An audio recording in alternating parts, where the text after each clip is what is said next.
जय भीम, नमो बुद्धाय। साथियों, आज देश में हिंदू मुस्लिम का एक कार्ड खेला जा रहा है, जिसमें जाति और धर्म ये देश के विनाश के मुख्य कारण है। ये बनाने वाला न तो मुस्लिम है, न सिख है, न मुगल है, न अंग्रेज है। बनाने वाले हिंदू धर्म के ठेकेदार हैं। हिंदू धर्म के ठेकेदार कौन है? जो सबसे फर्स्ट पायदान पर खड़े हैं।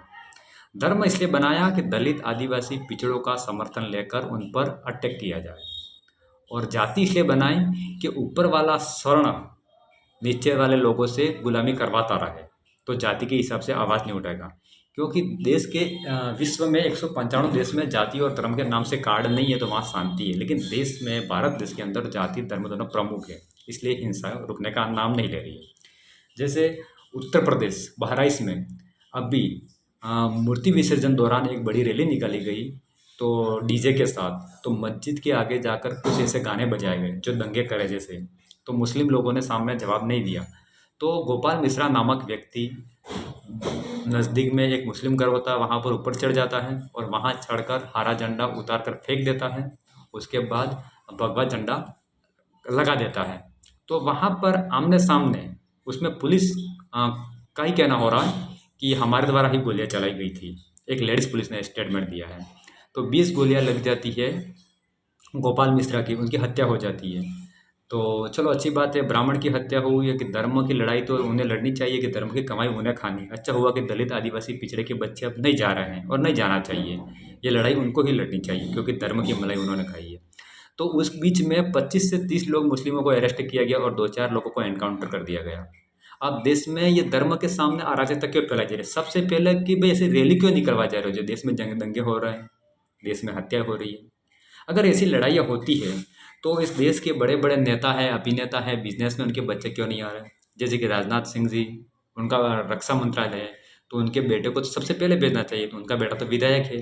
सिंधिया जी नेता हैं, उनका बेटा विदेश से पढ़कर आया। अंजना ओम कश्यप जैसे लोग जाके इंटरव्यू ले रहे हैं।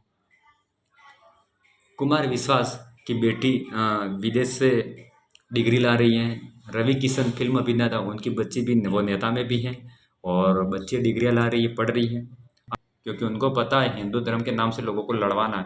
अगर वहाँ पर जाएगा, जेल चला जाएगा, तो ज़िंदगी भर कोई निकलने नहीं आएगा, खेत खलियान बेच जाएंगे। तो हमें ये लड़ाइयाँ नहीं लड़नी है। उसी समय 2002 के बीच में कोई एक गोधरा हत्याकांड हुआ था। उसी में दलित समाज के अशोक मोची को पोस्ट वायरल किया गया था। तो उसको एहसास हुआ कि ये हिंदू धर्म के ठेकेदार, आरएसएस के लोग हमारे लोगों को उकसा कर आगे ले जा रहे हैं और उनको बदनाम कर रहे हैं। तो उन्होंने निर्णय किया कि मैं आज के बाद कभी भी हिंदू धर्म में किसी बहकावे में नहीं आऊँगा। फिर उन्होंने कहा कि सम्राट अशोक ने कली युद्ध में जो नरसंहार हुआ, उससे उनको प्रेरणा मिली कि मैं बौद्ध धर्म लूँगा, हिंसा के मार्ग पर नहीं जाऊँगा। उसी तरह उन्होंने कहा कि मैं ऐसा काम आज के बाद कहीं नहीं करूँगा। तो इसी तरह से हमारे लोगों को टारगेट किया जा रहा है, ऐसे दंगे में नहीं जाना चाहिए। जैसे कि अभी एनसीपी के नेता बाबा सिद्दीकी की मुंबई में हत्या हो जाती है और पूरा जिम्मा खुद लॉरेंस वैष्णव उठाते हैं। अब देश में इस तरह से हत्या हो रही है, वो जेल में है। अहमदाबाद के साबरमती को जेल में उनको बताया जा रहा है, पंजाब से लाया गया है। अब जेल के अंदर इतनी हत्याएं करवा रहा है, तो वहाँ जाने कौन दे रहा है और वहाँ से लाइव वीडियो भी दे रहा है। तो ये देश को सबसे बड़ा चुनौतीपूर्ण खतरा लग रहा है। पंजाब के सिंगर सिद्धू मूसेवाला की भी हत्या हो जाती है, ये खुद जिम्मा खुद लॉरेंस वैष्णव ले रहे हैं। राष्ट्रीय अध्यक्ष करणी सेना के गोगा मेडी जी की भी हत्या हो जा रही है, वहाँ पर भी कुछ जिम्मा लिया गया है। उस तरह देश में हत्या होने का नाम नहीं ले रही है। अतीक अहमद अंसारी की मृत्यु प्रयागराज जेल में होती है, जब रात को 12 बजे उन्हें मेडिकल जांच करने के लिए लिया जाता है। 19 पुलिस कांस्टेबल तैनात में 3 शूटर आके गोलियों से भून देते हैं। अगर इस तरह से देश में हत्या होगी तो इस देश में सुप्रीम कोर्ट, जज, इनकी ज़रूरत क्या? न्यायालय, जेलों की ज़रूरत क्या? इस तरह से हत्या होती रहेगी। ये एक तरफ से देश में पूरी अराजकता फैल रही है। इसी तरह से मुख्तार अंसारी बहुजन समाज पार्टी के नेता थे, उन्हें जेल के अंदर जहर दिया गया, ऐसा उनके परिवार का कहना है। और जेल से कहना हो रहा है कि उन्हें हार्ट अटैक आया। इसी तरह से अब जेल में भी हमारे लोग सुरक्षित नहीं हो रहे हैं। भाई चंद्रशेखर आज़ाद को भी एक बार सहारनपुर में गोली चलाई गई। वो जो आतंकवादी थे वो 4-5 दिन पहले ही छूटे थे, अब उनको हत्या करवाने वाला कौन है? ये भी एक बड़ा सवाल हो रहा है। जैसे कि हमारे लोग पढ़ने लिखे लिखने लोग अब नेता में आए, तो उन लोगों को सहन नहीं हो रहा कि ये लोग कौन करवा रहे हैं, कौन नहीं करवा रहे। अब ये लोग किसी न किसी तरह से हमारे लोग को टारगेट कर रहे हैं। इसीलिए दलित आदिवासी पिछड़े को समझने की ज़रूरत है। आपकी लड़ाई शिक्षा, स्वास्थ्य, रोजगार की है, क्योंकि आज देश में 90% संपत्ति 10% लोगों के पास है और 10% जो लोग हैं 90% बेरोजगार हैं। तो हमें ये समझना चाहिए कि जैसे कि ये मानसिकता है, जातिवादी मानसिकता लोग के हैं, वो किसी न किसी धर्म में उलझा कर आपका जीवन खत्म करना चाह रहे हैं, क्योंकि सारे देश पर कब्जा उनका हो गया। अब देश में 205 देश में आज 55 नंबर पर भुखमरी थी और आज 105 नंबर पर भुखमरी का आंकड़ा है। अब 2014 में 55 नंबर था और अभी 105 नंबर पे है। तो बीजेपी सरकार तो अच्छे दिन लाने वाली थी, तो 55 नंबर कैसे बढ़ गया? अब देश में 2014 में 55 लाख करोड़ रुपए खर्चा था और आज वर्तमान में 205 लाख करोड़ रुपए खर्चा हो गए। अब बताइए इतना सारा खर्चा हुआ कैसे? सेल बेच दिया, बेल बेच दिया, काफ़ी सारी कंपनियां बेच दी, वो पैसा कहाँ गया?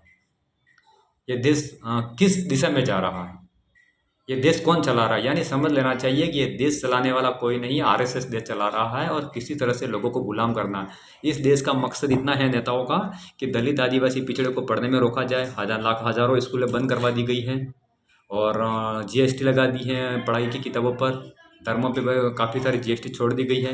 किसी न किसी तरह से हमारे लोगों को अलग टारगेट किया जाए। सरकार का नियम है उनको 15,000 रुपये की नौकरी चाहिए, यानी कि 4-5 हज़ार रुपये रूम का किराया हो और 4 या 5 हज़ार रुपये खाने का खर्च हो और 2-3 हज़ार रुपये उसका गाड़ी का पेट्रोल खर्च और बीमारी में कम।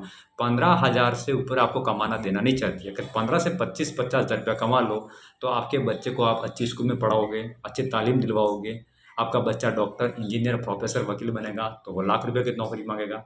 ये उनको पसंद नहीं है, तो किसी न किसी तरह से आपको शिक्षा से वंचित रखना चाहते हैं। तो ये समझने की ज़रूरत है, धर्म की लड़ाई लड़नी नहीं, हमारे बच्चे को पढ़ाना है। अगर आप नहीं पढ़ोगे तो आपको गुलाम बनाया जाएगा। आज शहरों में जाना किसी भी बिल्डिंगों में तो सबसे पहले आपके लिए लिफ्ट अलग होगी, नौकरों की लिफ्ट अलग होगी, क्योंकि उन्होंने पूरा सेटलमेंट कर रखा है, आपको आगे नहीं आना चाहिए। यानी कि अंग्रेज और मुगल तो एक बहाना है, वो खाली आपको दिखाया जा रहा है अंग्रेजों ने ये किया, मुगलों ने, और जो ये आज कर रहे हैं वो क्या कर रहे हैं। इसलिए आपको समझना पड़ेगा और आप पढ़ेंगे नहीं, लिखेंगे नहीं, तब तक हक नहीं मांगेंगे। तो सबसे पहले बाबा साहब ने कहा था शिक्षित बनो, संगठित रहो और संघर्ष करो। हमें आज वो काम करना हो रहा। और देश में जितने भी आज बलात्कार, मर्डर, रेप जो भी हो रहा है, दलित आदिवासी पिछड़ा के हो रहे हो, उनका होने का कारण ये है कि हमारे लोगों में जागृति नहीं है।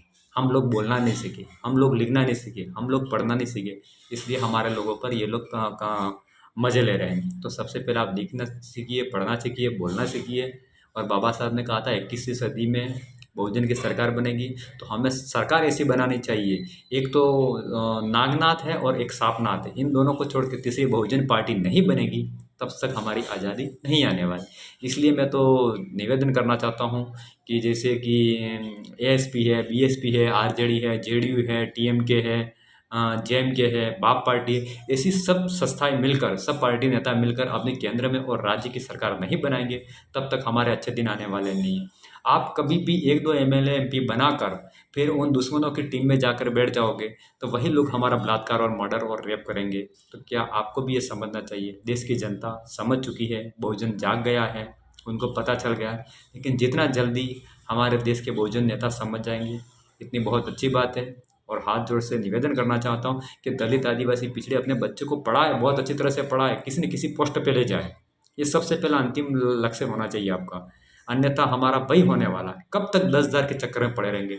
जब तक हमारा बच्चा लाख रुपया कमाना सीखेगा तब तक देश में स्वतंत्रता नहीं आएगी। और हमारे लोग पढ़ रहे हैं और वो लोग रोक रहे हैं। तो हमारी लड़ाई तो सदियों से चलती आ रही है और चल रही है, थोड़ी लड़ाई का सिस्टम बदल चुका है। तो मैं फिर से निवेदन कर रहा हूँ, शिक्षा, स्वास्थ्य, रोजगार है, धर्म की रक्षा हमें करनी नहीं है। धर्म की रक्षा वो करेगा जो धर्म का खुखार है। जय भीम, नमो बुद्धाय।